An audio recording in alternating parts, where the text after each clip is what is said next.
আসসালামু আলাইকুম এভরিওয়ান। আমরা এখন আছি কক্সবাজারে। তো এখন হচ্ছে প্রায় রাত্রে ৯টা আর আমরা যাচ্ছি আলগনি রেস্টুরেন্টে আমাদের ডিনারটা করতে। তো যারা মোটামুটি কক্সবাজারে আসেন বা লাবণী বিচের আশেপাশে যারা থাকেন তারা সবাই আলগনি রেস্টুরেন্ট সম্পর্কে খুব ভালোভাবেই জানেন। এখানকার খাবার নাকি খুবই সুস্বাদু। তো ১ম বার অভিজ্ঞতা করতে যাচ্ছি। তো এই হচ্ছে রেস্টুরেন্টের সামনে আমরা চলে এসেছি। আ এখানে হচ্ছে প্রায় ১৯৬৯ সাল থেকে রেস্টুরেন্টটা চলছে। তো এখানে দেখেন কিছু মজাদার কথা লেখা আছে। রেস্টুরেন্টে ঢুকতেই এগুলো আপনাদের নজরে পড়বে। তো বেশ ইন্টারেস্টিং লাগলো বিষয়টা। আমি এইজন্য এটা একটু ভিডিও করেছি। তো আলগনির ঠিক নিচের ফ্লোরে আছি আমরা। এখানে বাইরে ওরা ওয়েটিং এর জন্য চেয়ারও দিয়েছে। যদি উপরে খুব বেশি ভিড় থাকে আপনারা এখানে ওয়েটিং এ বসতে পারেন। তো এখন চলে যাচ্ছি আমরা দোতলার দিকে। আমাদের খাওয়া-দাওয়ার পর্বটা আমরা ওইখানেই সারবো। সো দোতলাতে ওদের বিশাল সিটিং অ্যারেঞ্জমেন্ট আছে। আ এখন হচ্ছে আমরা যাচ্ছি দোতলায় অলরেডি চলে এসেছি।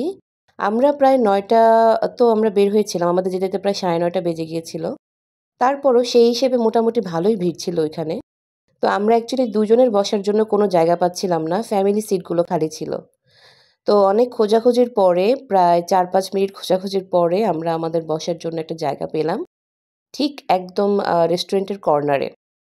সো আমরা হচ্ছে অবশেষে আমাদের ওই বসার জন্য জায়গাটা পেলাম এবং আমরা ওইখানে যাচ্ছি বসার জন্য রেস্টুরেন্টের কর্নারে। এখানে বসেই আজকে আমাদের ডিনারটা আমরা সেরে ফেলব। সো অবশেষে ফাইনালি আমরা বসে গিয়েছি। আমরা অলরেডি ডিনার অর্ডার করে ফেলেছি। এখন ওয়েট করছি আমাদের ডিনারটা আসার। তো আমরা অর্ডার করেছিলাম ভাত, আ রূপচাঁদা ফ্রাই, তারপরে হচ্ছে লইট্টা ফ্রাই। আর এখানে যেহেতু এসেছি আমার অথেন্টিক মেজবান খেতে মন চেয়েছিল। তো একটা মেজবান অর্ডার করেছি। আমি অলরেডি লইট্টা ফ্রাই দিয়ে খাওয়া-দাওয়া শুরু করে দিয়েছি। আর হ্যাঁ, তাদের স্পেশালি একটা হচ্ছে বড়ির চাটনি দেয় ওরা সবসময়। ওইটা এখনো আসেনি। আমি ১ম বাইটটা নিলাম। আমার কাছে অনেক ভালো লেগেছে অনেক। খুবই মজা, অনেক মজা। মানে লইট্টা ফ্রাইটা অনেক মজা এখানে। তো এখন হচ্ছে বড়ির চাটনিটা এসেছে আমি ওইটা দিয়ে আর সালাদ দিয়ে খাচ্ছিলাম। এই চাটনিটা এত মজা আপনি এটা দিয়েই পুরো ১ প্লেট ভাত শেষ করতে পারবেন। টক মিষ্টির ব্যালেন্সটা খুবই ভালোভাবে ছিল আর খুবই মজা এই চাটনিটা।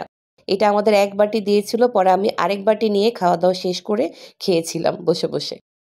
তারপরে হচ্ছে রূপচাঁদা ফ্রাইটাও বেশ মজা ছিল। আর ওদের ওখানে কিন্তু ডাল আনলিমিটেড। আপনি একবার ডাল নিলেই হবে, ডালটা ছিল আনলিমিটেড। আর ডালটা ছিল অনেক, অনেক, অনেক মজা। অল ওভার সবকিছুই ভালো ছিল। তবে মেজবানটা আমার কাছে not up to the mark. এই ছিল আলগনির উপর আমার ছোট্ট একটা ভ্লগ। সবাই ভালো থাকবেন। টাটা।